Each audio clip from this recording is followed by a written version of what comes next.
You wake up, you journal, you meditate, you read all the right books, you cut out distractions, you even hit the gym when you don't feel like it. You've been checking all the boxes. Discipline? Check. Mindfulness? Check. Detachment? Double check. But if you're honest with yourself, something still feels off. You're doing everything right, but you're still restless, still reactive, still haunted by the smallest things. Someone's opinion, a missed opportunity, a flash of insecurity you thought you buried years ago. And this is where most people get it wrong. They follow the path of Stoicism like it's a checklist, but they miss the very thing Stoicism was built for. Radical inner transformation, not superficial habits, not surface-level control, but a complete rewiring of how you see the world, and more importantly, how you see yourself. Let's begin. You are not your circumstances. The hidden prison. Man is disturbed not by things, but by the views he takes of them. Epictetus. You think your problem is the breakup. You think it's the job you didn't get. You think it's the way people look at you when you walk into a room, or the money that hasn't arrived yet. But what if none of that is the problem? What if your suffering isn't in the event, but in the meaning you gave it? That's what Epictetus meant, that your enemy was never out there. It was always the interpretation, the story you told yourself, the label you attached.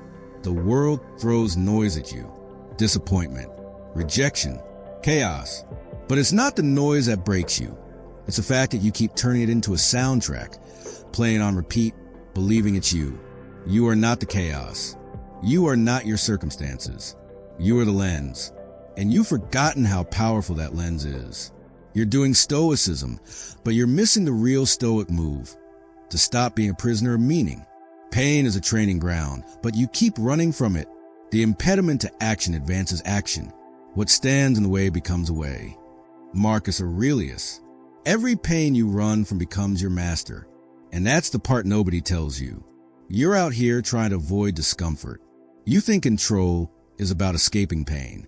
But the Stoics saw pain as a forge, an invitation, a test that reveals who you really are when no one's watching. You feel heartbreak and want to move on quickly? That's running. You face criticism and want to defend yourself? That's ego. You get injured and immediately lose motivation? That's weakness. Pain isn't there to punish you. It's there to train you. To burn away everything false. But instead of stepping into that fire, you hide behind clever quotes and temporary fixes. You're doing Stoicism, but you're missing the burn. You want to be unshakable? Then stop asking for the pain to go away. Ask instead, what is this here to teach me? Discipline is freedom, but only if it's chosen. No man is free who is not master of himself. Epictetus. Let's be honest. You think discipline is a punishment, a way to beat yourself into shape. But real discipline, Stoic discipline, is a form of love. It's how you reclaim yourself from the chaos. Every time you choose what's right over what's easy, you're building your inner citadel. You're saying, I will not be ruled by impulse. That's freedom. Not doing whatever you want, but being the one who decides. Freedom is waking up and moving your body even when your feelings say no. Freedom is speaking with calm instead of rage when someone disrespects you. Freedom is showing up for your craft, your calling, your mission, without waiting to feel inspired. But here's the truth. Discipline that's rooted in shame will never last. It's slavery with a fancier name. Discipline that's rooted in virtue, that's liberation. And you've been doing discipline. But maybe you forgot to choose it. The real battlefield, your inner dialogue. You can quote Marcus Aurelius. You can listen to Stoic podcasts. You can buy rings that say Memento Mori. But when you lie in bed at night, what does your inner voice sound like? Is it gentle or is it ruthless? Stoicism isn't about being cold or emotionless. It's about being just with yourself. Most people think the battle is out there, in people, in events, in bad luck. But the true Stoic knows the war is within. And most of you are losing that war silently, with thoughts like, I should be further along. Why can't I just be better? Everyone's moving faster than me. That voice isn't Stoic. That voice is your shadow, disguised as motivation. Stop mistaking self-violence for growth.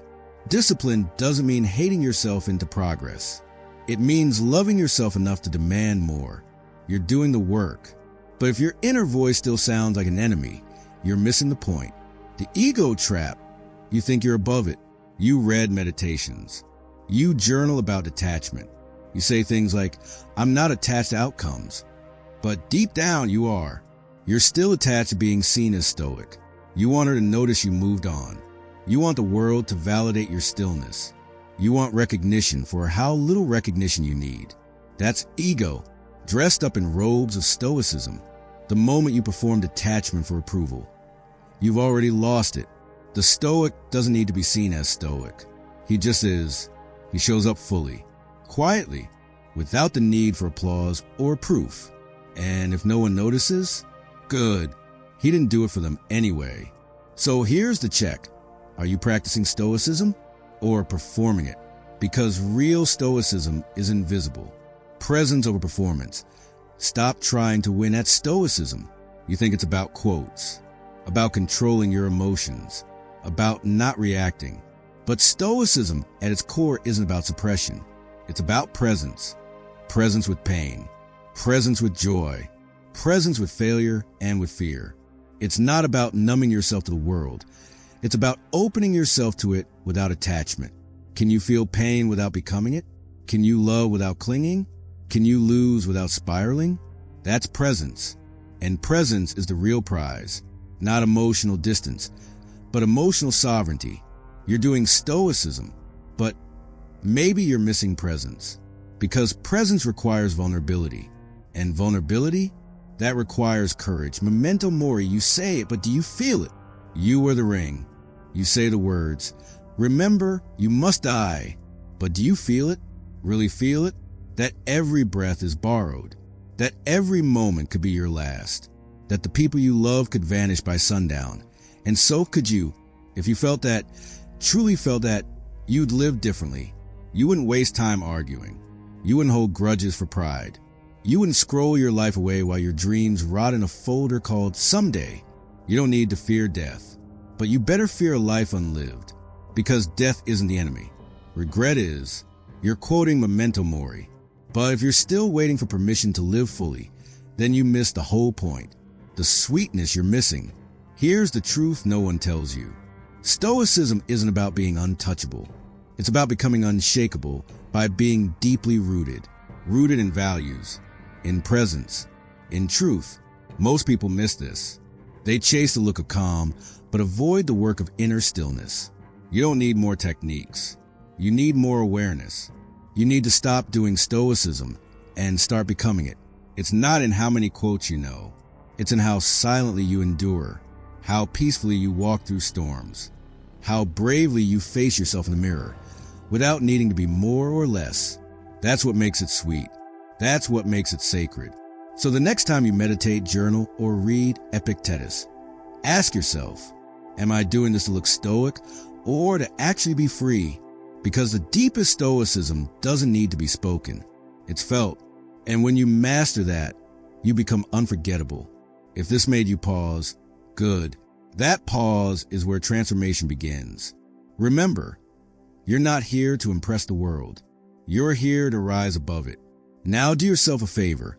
Subscribe to Everyday Stoicism, because this journey isn't one you should walk alone. And the next time you feel like you're doing everything right but something still feels off, come back to this. You're not missing steps. You're missing depth. Go deeper. And remember, a calm mind is a weapon the world can't touch. See you on the path.